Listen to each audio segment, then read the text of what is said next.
Алып мәуелі бәйтерек, саясы мол, тамыры тереңде, өткен жылдардың ызғары мен дауылы құлаталмаған, сусылдаған жасыл жапырақтары алып бәйтеректің діңінен қуат алған. Жылдар өткен сайын жуандап, мықты, берік ағашқа айналған бұл бәйтерек біздің әкеміз бен анамыз. Әкеміз 1928 жылы Төртқараның Күнтуған руынан тарайтын Құрманбай мен Тойындық әжеміздің отбасында дүниеге келген. Есімі ерекшелеу итемген әкеміз жастайынан атанасынан айырылып, әкесінің бауыры Дерім ата мен Айбарша әжеміздің отбасында ер жетеді. Әкемнің ата-ананы құрметтеуі ерекше еді. Өмір бойы менің әкем деп Дерім атаның суретін қонақ бөлменің қақ төріне іліп қойды. Мыжылып, қиылып қалған суретті желімдеп, өз қолымен өңдеп алғанды. Қазір сол сурет отбасылық альбомда өткен күндердің баға жетпес мұрасы боп, әкемнің өз қолымен жабыстырған күйі сақтаулы тұр. Әр портреттің астарында терең сыр жатқанын, бүгінгі әулеттің жастары да көңілдеріне түйіп өсуде. Кейқауыз патшаның «Ей, перзентім» деп басталатын, балаға айтқан өсетін өмірде мүлтіксіз орындаған итемген әкеміз еді.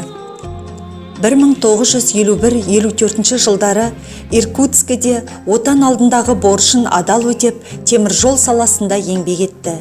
Өз ісіне жауапты, адал, адамгершілік иесі болған әкем Заря Востока разъезінде 43 жыл станция басшысы болса, 1985 жылы Шалқар қаласына қоныс аударған соң станция кезекшісі болып қызмет атқарды. Сол жерден зейнеткерлік демалысқа шықты. Қожа руынан шыққан Ізбасар мен Жәнекештің қызы Гүлзада мен отбасын құрып, анам екеуі ұл мен қыз тәрбиелеп өсірді. Анамыз Гүлзада дүниеге 16 бала келген батыр ана. Бір әттеген айы көбі жастайынан шетінеп, 9 баласы бүгінде өсіп өнді. Ана үшін дүниеде баладан асқан байлық жоқ шығар сірә. Анамыз да, әкеміз де өте балажан еді. Өз баласы түгілі өзгенің баласын айналып толғанып отыратын. Бала десе, ет жүрегі елжіреген әкем мен анам үшін әскерде жүріп, кенеттен көз жұмған Асқардың өмірден ерте кетуі қатты соққы болды.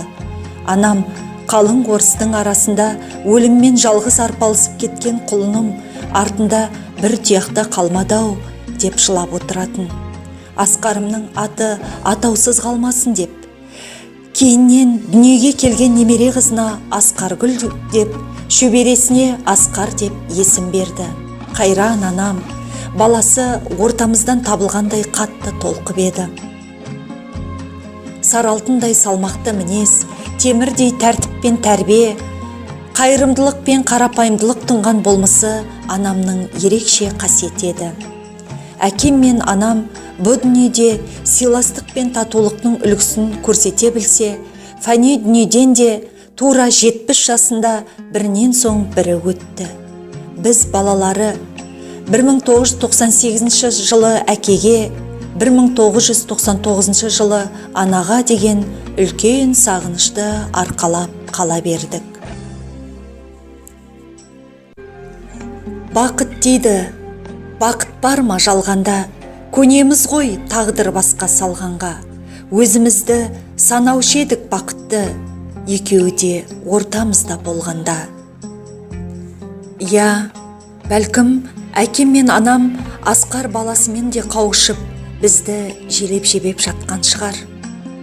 Қайран Асқар бауырым, сұм тағдырдың өткеліне жалт етіп 35 жылдың өткеніме. Жар құшып бөбек сүйіп қызықтамай, жазым болдым борышыңның өткелінде.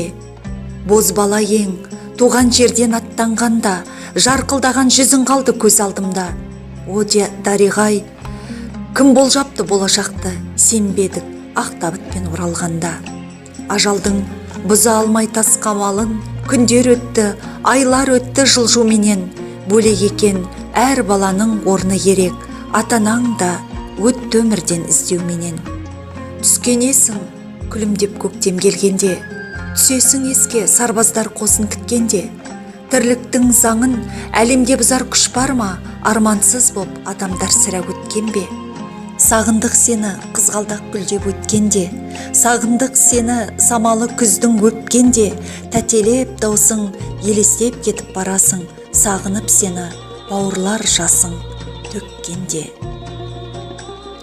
Аманша қызы тыныштықтың Асқарға арнаған осы жыр сағынышы барша қауымның мұңын жеткізгендей. Я, қазақта тұяғы бүтін тұлпар жоқ демекші, ата-ана мен Асқарға деген сағыныштың орнын толтыра алмай жүргенде, кенеттен Аманғос бауырымыздан айырылып қалдық. Аманғос 1951 жылы мамырда дүниеге келген еді. Әке жолын ұстанып теміржолда еңбек етті. Өз ісінің білгірі, азаматтық болмысы биік еді. Қызмет бабында лауазымының жоғарылап өсуі оның адамгершілік қасиеттерімен астасып жатты. Аманғос дос үшін жанын қиятын, тосқауылды да тартынбайтын тұлға екендігін өмірде дәлелдеп кетті. Суға батып бара жатқан әріптесін құтқарам деп, өзі де сұм ажалдың тырнағына ілінді-ау асыл азаматым.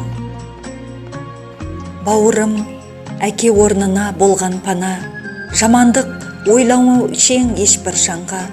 Анадан бірге туып бірге өскенмен, бүгін сен жоқсың біздің арамызда. Арқа сүйер пана болған тәуірім, тағдырыңның көрмейсің бе ауырын? Өзге өмірін құтқармақшы боп жүргенде, өміріңді сарп еттің-ау бауырым. Орны бар оңалар деген Аманғостың артында қалған жары, балаларын, немере шөберелерін тәрбиелеп өсіріп келеді. Я, дүниеде орны бөлек асыл да ардақты жандар, Құрманбай тойындық, дерім Айбарша бабаларымызды, Итемген Гүлзада ата-анамызды, Аманғос пен Асқар сынды бауырларымызды еске алып, дұға бағыштаймыз. Жандары жәннатта болсын, есімдері мәңгілік жадымызда.